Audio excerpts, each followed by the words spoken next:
I don't know, they're calling me an absent father figure, but honestly, who would choose to skip chess and then go to their daughter's 4th birthday party instead? Like, you're 4, you're not gonna remember it. And I got this weird cellmate.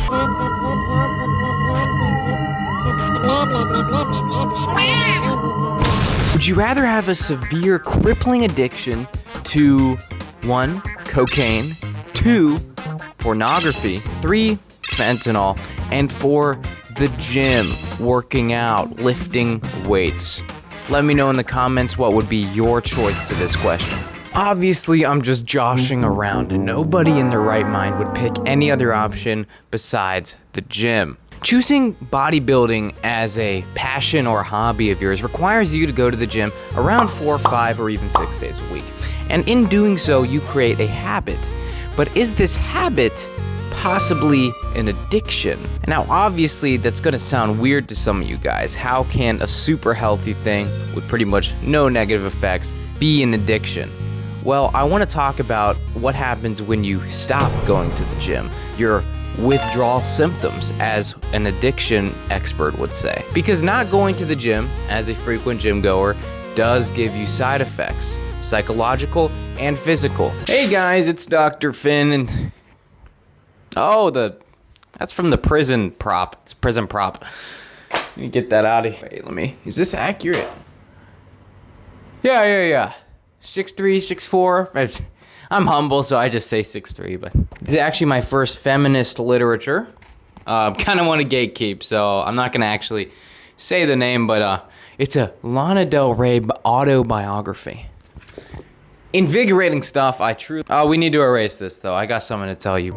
Here's your life, and here is your dopamine. Now, because your life is very repetitive, because you have a job, you wake up, you do the same stuff, the gym obviously becomes one of those peaks. Every day, that is the gym right there. Now, what happens is that this is the continuation every day, right? This is different days. This is day 1, this is day 2. Here's the thing.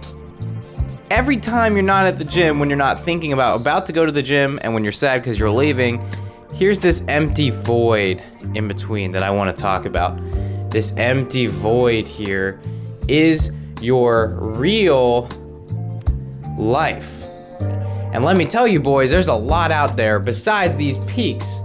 This void right here is actually insanely rewarding if you let it be, but because your life is so consumed by the gym, it's all you think about, it's all you talk about, it's all you post about, then those are the peaks of your day. Now when you go home, your family's waiting for you here, they're sitting at the dinner table, you're just like, oh, I just exerted myself so fully, now I'm gonna watch Insta Reels, I'm gonna relax, and then I'm gonna wait till the next time I go to the gym. Now this will ruin a lot of relationships, it will isolate you, it will make you the stereotypical gym bro, gym rat, and that's all you'll be. What patterns keep you addicted? Why do you keep not being able to break some of these symptoms? So one is the fear of shrinking. You heard me.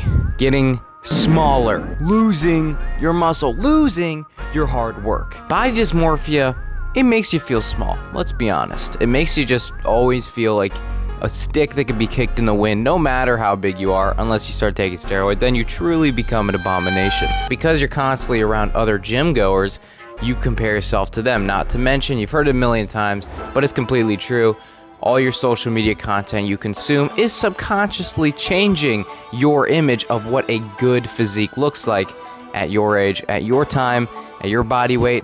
All this stuff, it subconsciously makes some kind of creation, which is good because it pushes you to keep achieving a better and better physique, but also it makes you never quite really be satisfied. Can you really get addicted though? You watching, can you develop a gym addiction?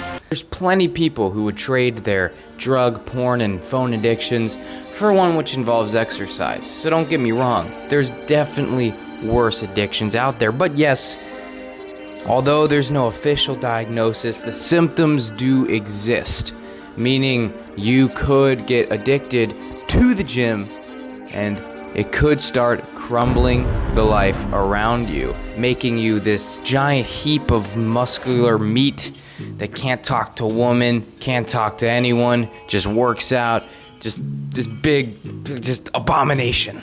You don't want to be that. Who does?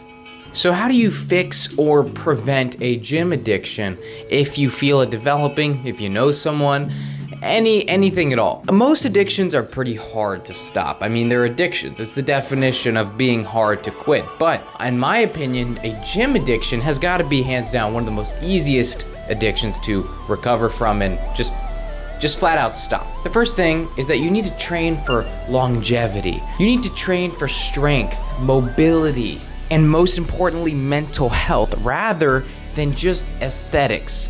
How much you can bench, how much you can squat. You need to play the long game. And also, find other hobbies and passions besides the gym. Come on, there's more stuff out there. Start reading, start writing, start building computers, go more into music.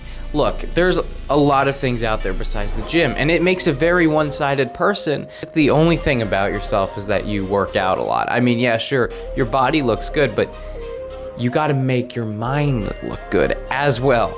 Also, take rest days without guilt. Don't feel guilty because you're on a family vacation with your 3 kids.